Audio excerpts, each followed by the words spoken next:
News এট 10 এর শুরুতেই আমরা নজর রাখবো উত্তম কুমার ব্রজবাসী, তারপর অঞ্জলি শীল, আর এবার আরো এক বাঙালিকে এনআরসি নোটিশ।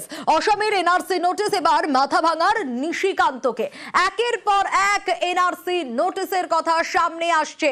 অসমের এনআরসি নোটিশ এবার মাথা ভাঙার নিশিকান্ত দাসকে। 2 মাস আগেই নিশিকান্তকে এনআরসি নোটিশ দেওয়া হয়েছিল। বৈধ নথি দেখেও সন্তুষ্ট নয় ফরেনার্স ট্রাইব্যুনাল। আর এখান থেকেই প্রশ্ন উঠছে যে ঠিক কেন সন্তুষ্ট নয়, কারণ এর আগে আমরা দেখেছি উত্তম কুমার ব্রজবাসী, আমরা দেখেছি অঞ্জলি শীল, আর তারপর এবার আরো এক বাঙালিকে এনআরসি নোটিশ। কেন, কি কারণ, কতদিন আগে পেয়েছেন, আরো ডিটেল এ বিষয়ে জানাতে পারবে রাজেশ রয়েছে আমার সঙ্গে। রাজেশ, একটা বিষয় জানতে চাইবো যে ইতিমধ্যেই কিন্তু ফরেনার্স ট্রাইব্যুনালকে বৈধ নথি দেখানো হয়েছে, তারপরেও ফরেনার্স ট্রাইব্যুনাল কেন সন্তুষ্ট নয়?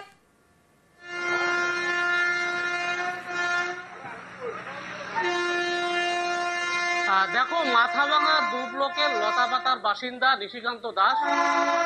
এই নিশিকান্ত বাবু কিন্তু প্রায় 28 থেকে 30 বছর আগে অসমে পরিবার নিয়ে কাজের জন্য গিয়েছিলেন। তবে তার যেটা অভিযোগ যে সেখানে অসম পুলিশ বাংলাদেশি সন্দেহে নিশিকান্ত বাবুকে আটক করে। পরবর্তীতে উনি যে সংস্থায় কাজ করছিলেন তারা গিয়ে যখন জানায় যে নিশিকান্ত বাবু কোচবিহারের বাসিন্দা, উনি বাংলাদেশি নন, পরবর্তীতে সেই পুলিশ তাকে তার নিজস্ব নথি দেখাতে বলে। এরপর নিশিকান্ত বাবু বাড়িতে এসে সমস্ত নথি নিয়ে সেখানে দেখায়।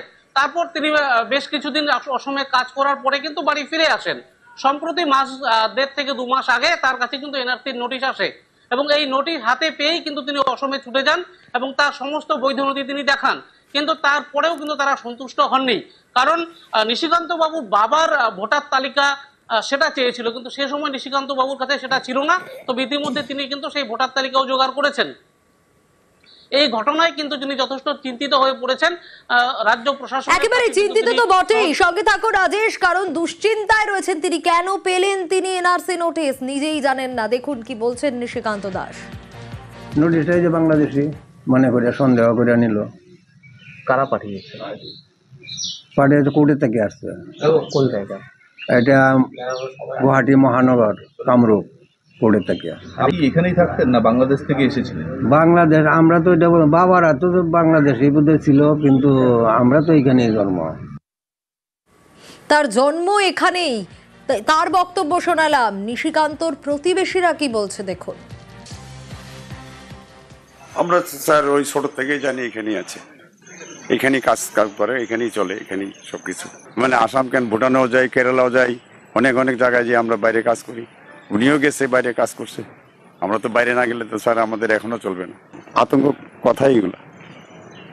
বাইরে কাজ করতে গেলে যদি এরকম বাংলাদেশ হয়ে যায় তাহলে তো মুশকিল আমাদেরও। প্রতিবেশীরাও বলছে যে ছোট থেকেই এখানেই রয়েছেন নিশিকান্ত দাসরা। রাজেশের কাছে একটু যাব। রাজেশ, প্রশাসন কি বলছে, কিভাবে এবার সাহায্যের হাত বাড়াবেন তারা?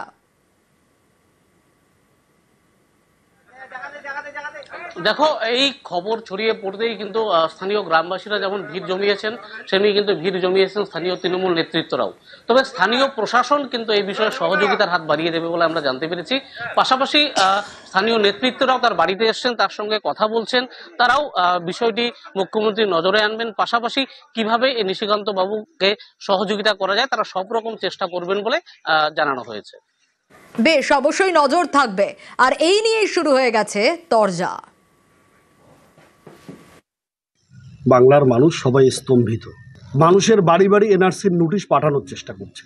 এরা প্রকৃত নাগরিক। ওনার বয়স 71 বছর বয়স। উনি এখানে জন্মগ্রহণ করেছেন। ওরা নাগরিকত্বের প্রমাণ হিসেবে কি চাচ্ছে আমরা এটা জানতে চাই। যারা আমরা পার্টির কর্মী রয়েছে, আমরা প্রত্যেকটা দিন বিজেপির বিরুদ্ধে তারা যে নোংরামো করার চেষ্টা করছে তার বিরুদ্ধে আমরা প্রত্যেকটা দিন রাস্তায় প্রতিবাদ প্রতিরোধ কর্মসূচিতে আমরা থাকবো।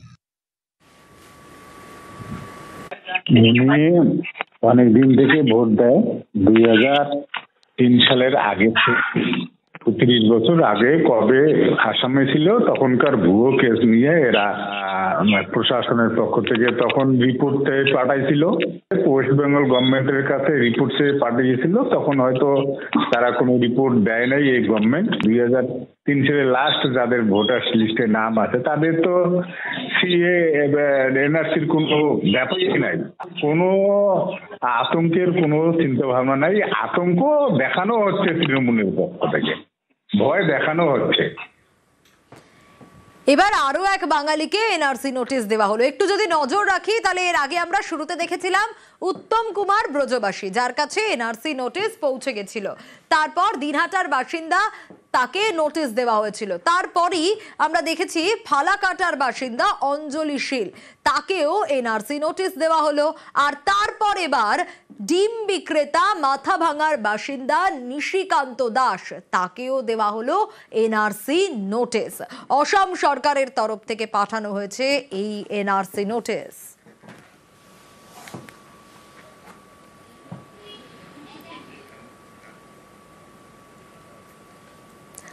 বছর গড়ালেই বিধানসভা ভোট, আর অনেকেই মনে করছেন এই ভোটে এবার বড় ইস্যু হতে চলেছে এনআরসি, জানিয়ে এখন থেকেই হাওয়া গরম।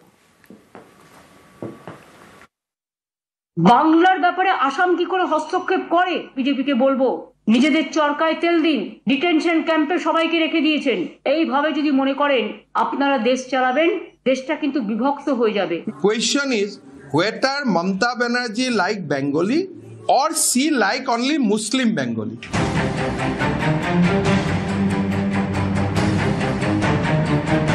NRC, national register of citizens, জাতীয় নাগরিক পঞ্জি। ভারতে একমাত্র অসমেই চালু হয়েছে এনআরসি।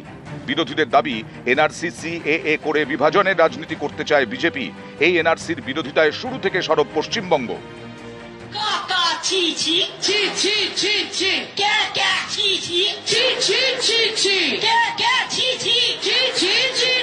একটা মানুষকেও বাংলা ছাড়তে আমি দেব না, এটা মাথায় রাখবেন, আর আমি করতেও দেব না। সম্প্রতি পশ্চিমবঙ্গের 2 বাসিন্দাকে এনআরসি নোটিশ ধরিয়েছে বিজেপি পরিচালিত অসম সরকার। কোচবিহারের বাসিন্দা উত্তম কুমার ব্রজবাসী, তার দাবি 5 পুরুষ ধরে তিনি দিনহাটায় থাকেন, তাকে এনআরসি নোটিশ। উত্তম এসো থাকে কুচবিহারে 50 বছর ধরে, আসাম থেকে তাকে এনআরসি নোটিশ পাঠিয়েছে। বলুন একটা রাজবংশী ভাই, কি অধিকার আছে বিজেপি গভর্নমেন্ট? জবাব দাও। আলিপুরদুয়ারের ফালাকাটার বাসিন্দা অঞ্জলি শীল, তাকেও এনআরসি নোটিশ ধরিয়েছে বিজেপি শাসিত অসম সরকার। ফালাকাটা, কিন্তু চিঠিটা গেছে কুচবিহারে। বাংলার ব্যাপারে আসাম কি করে হস্তক্ষেপ করে বিজেপিকে বলবো, নিজেদের চরকায় তেল দিন, ডিটেনশন ক্যাম্পে সবাইকে রেখে দিয়েছেন। এইভাবে যদি মনে করেন আপনারা দেশ চালাবেন, দেশটা কিন্তু বিভক্ত হয়ে যাবে। লিখেছেও পুরোটা আসামি ভাষায়। তৃণমূলের দাবি বাংলার বাইরে বাংলা বললেই অনেককে বাংলাদেশি বলে দাগিয়ে দেওয়া হচ্ছে, এমনকি জোর করে পাঠিয়ে দেওয়া হচ্ছে বাংলাদেশে। আবার একই সঙ্গে বেআইনিভাবে বাংলাদেশ থেকে আসার অভিযোগে অসম সরকার ধরাচ্ছে এনআরসি নোটিশ, আটকে রাখছে ডিটেনশন ক্যাম্পে। এর পাল্টা বারবারই সুর চড়িয়েছেন বিজেপি শাসিত অসমের মুখ্যমন্ত্রী। যদি ঘৰত তুমি বঙালী ভাষাত কথা পাতা, তুমি পঞ্জীয়নত অসমীয়া ভাষাত কথা পাতা বুলি মিছা তথ্য কিয় দিবা? ই কি বুজাব যে তাৰমানে অসমত ইমান বাংলাদেশী সোমালে গন্তি কৰিব আমাক সুবিধাই দিয়া হ'ব, তেতিয়া এনআৰচিৰ প্ৰয়োজনে নহ'ব, বাংলাদেশী আমি গন্তিয়ে কৰিব পাৰিম। গতিকে মোক যদি সুবিধা কৰি দিয়ে, কৰি দিয়ক। মই ধন্যবাদ জনাইছোঁ ABMCক যে বাংলাদেশী কাউণ্ট কৰাৰ নতুন রাস্তা এটা দিব খুঁজিছে, ভালে হ'ব।